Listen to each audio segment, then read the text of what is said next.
Hello and welcome, it's Rooflemonger, and we have yet another tips and tricks video, this time detailing Menat, Rose's apprentice in Street Fighter V, the brand new character. So in this video we'll be detailing some rapid fire quick stuff, just a little nicks and knacks, her tick throw game, which is actually amazing, her slide, kind of inherited from Rose, all about her V-trigger, and there's, I can make a whole video probably on the V-trigger, but we'll go over some of the basic stuff there, and some other tips. So without any further ado, let's get into it. Now for some of these quick tips, we're just going to go over them, well, quickly. So first off, just as a notification, so you obviously have some normals here that are affected by the orb if you have it equipped. So if it's not equipped, these normals ain't quite as good. And that's kind of true on multiple levels. So if we look at the damage here, 60, 60, 90, 90. And if we drop the ball, you see here, your normals actually do generally 10 less damage across the board if you don't have the orb equipped, and that is for the orb specific normal, so please keep that in mind. Now next up is for jumping, specifically the jump fierces. So you see here, we're doing jump fierce punch, but you might notice that right there.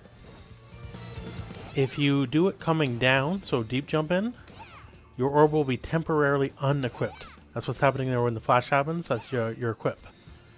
So this is actually mostly beneficial, because it lets you do combos that you normally couldn't do if it was just on the ground. So for example, standing fierce kick, combos into jack, normally if you have the orb equipped. However, we do a jump in fierce punch or fierce kick. See here, he equips this for a second, so all of a sudden, we get into combo. So stand fierce kick can combo into crouching medium punch, but only when the ball is unequipped. But when you do a jump in fierce punch or fierce kick as coming down, so once again, if you're doing it on the way up, it will not temporarily de-equip, but if you do it coming down, you will temporarily de-equip, then you get combos you normally couldn't get grounded. So another quick little note here, while we're doing these quick notes, reset the crouch. Crouch fierce punch leaves people standing. So normally if you were to do the ball move with the fierce punch, it's just going to go right over their head. However, crouch fierce punch, make sure they're standing so it'll hit. And our final little quick tip is if you anti-air, and she has a plethora of anti-air buttons, like crouch fierce punch and like, especially with the ball equipped. But if you do it with the V skill, the opponent is in a juggle okay state. So you can get the anti-air grab follow-up afterwards. So all the things being equal, if you can do it, make sure you anti-air with the V skill. The crouching V skill specifically. Alright, so that said, let's go into the tick throw setups.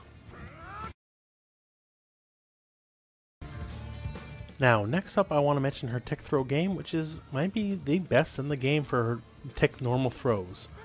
So, if you're uninitiated, tick throw is simply you do a blocked move, you go right for a throw.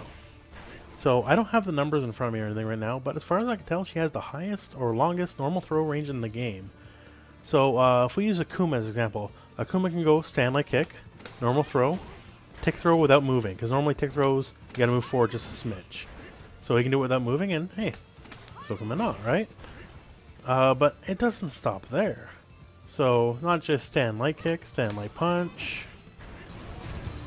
crouch like kick, even mediums, which is far and beyond like something like Akuma.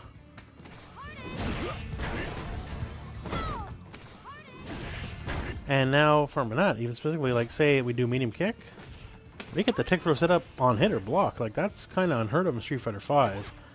If you get a hit, you absolutely got to walk forward. She can just stand still. So she has standing tick throw setups on just about everything, and that's fantastic. So her back throw is just mostly universally does more damage, so it does 140 versus the forward throw does 120, so keep that in mind if you're going for potential kill with a throw.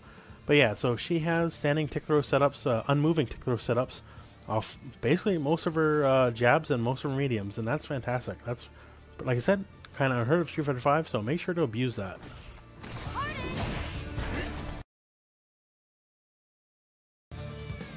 Now, next up, I would like to mention her slide. So just like Rose in Street Fighter 4, she has a slide move. Maybe not quite as good, but certainly not without its uses. So first up, I would like to mention, I'd be remiss if I didn't, is when properly timed, you can simply slide under fireballs. So don't do it too late. If you wait for the last possible second, as you can see here, you're going to get hit. But as long as you do it with a reasonable amount of time frame, it's actually fairly easy to go under fireballs with the slide. And now next up to mention with the slide, like most slides, it's very punishable on block and not necessarily a great combo starter or anything if you do manage to hit. However, like all moves, it has a certain amount of active frames, so if you can hit with the very end of the move, with the last active frame, you are even on block, so you are +0 on block, and advantage 4 frames on hit. So if you hit it with the last active frame, it's quite advantageous. And so as far as it goes punishability on block, as long as you don't do it like point blank or nothing, and you keep the spacing somewhat reasonable, you're never going to get punched on block really, so you can kind of use and abuse this to great advantages. Alright, so here's one of the big ones, and this is going to be cause of lab work and testing all that for months to come from now, which is the V trigger. So you have 6 orbs, and they each correspond to one of your buttons. So there's 2 ways to shoot an orb. One is to effectively negative edge, so slight hold, release, and like I said, each button has a corresponding thing, so you can hold it for a split second, let go, and the orb will shoot. And another way to do it, which is not told to you in the tutorial for the character, is you can double tap. If you double tap very quickly, the corresponding ball will shoot for the corresponding button, and can make a lot of your combos quite a bit easier, as you don't have to do any of that manual timing. Just double tap real quick and it'll go real fast. So another thing to keep in mind here, and I'm not too sure if it's usefulness to be honest with you, but you know, it's nice to know. So if you taunt, you simply shoot all 6 orbs at the same time. So perhaps there's some value in that with some sort of weird combo ender, but so just keep in mind, taunt, you shoot all 6 orbs all at once. So I do want to mention about her drill, which is simply hold down while you're jumping, doesn't matter jump forward, upwards, or backwards, just down any 3 of the buttons. The light kick goes far, the medium kick goes, well, medium, and the fierce kick is a very steep angle. So just like Dowsum, you can use it to your advantage to kind of have awkward jump angles, use it to beat throws, and the main thing I just want to mention is as long as you hit them right where their toes are, which can be difficult, you got to learn the spacing, you are generally always going to be plus on block if you manage to hit them in their toes, and if you manage to hit them in their toes and it connects, your combo potential is kind of limited, because normally I'd say you can go for stand light kick, which is 3 frames, crouch light punch, and the V skill. But depending on the angle, it could be very wonky. So sometimes it'll connect, sometimes it won't. But as long as you have a bar, you can always make sure the combo connects by using the light punch, fierce punch, EX ball throw. That will always connect no matter the range, when V skill will sometimes miss, unfortunately. So please keep that in mind.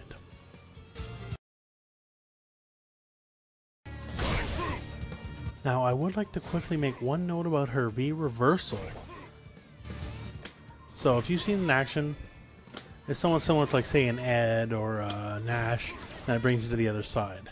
However, there's a bit more to it than that, because most people, when you V reverse this 99 times out of 100 is because you're getting pressured and you just want them off you or you want to get away. So it's not actually a fixed distance. So simply put, whenever you V-reverse, you go to the other side of the character, no matter where they are on the screen. So if someone's, like say a Guile, particularly greedy with the sonic booms, and you don't, or want to get in, and you don't necessarily want to work too hard to get in, you're always 1 V reversal away from being beside the opponent no matter where they are on the screen, so please keep that in mind. Alright, so that's everything we have for Menat for the moment anyways. I can tell Menat's going to be a very complex character. Just even stuff we don't. The V trigger possibilities, especially for combo stuff, seem mostly endless. We're only scrapping the beginning of what's possible right now. And I'm sure in a month, compared to what we have right now, it's going to be utterly savage. And it's going to be fun, honestly. So she just has fantastic normals. Like, if you're an old school player and you played even just only Street Fighter 4, but if you play anything even beyond Street Fighter 4, like CVS 2, Street Fighter 2, or what have you, one of the biggest complaints always with Street Fighter 5 was normals feel weak. They feel short-ranged and, you know, not much to do with them. So she changes all that by a lot. She can hit you from angles and ranges that basically only Dhalsim can, and she doesn't really suffer from Dhalsim's mobility problems quite the same way he does. So if you like your long range but necessarily don't want to be kind of turtley slow like Dhalsim, she's going to be a fantastic character. There's going to be so many tricks, so many gimmicks with like recall that we haven't figured out yet. It's going to come to light, I'm sure, over the next few days or weeks. She's quite fun to play. So go out and play her. So anyways, thank you very much for watching this video. I hope it found you well, and go out and play some Street Fighter.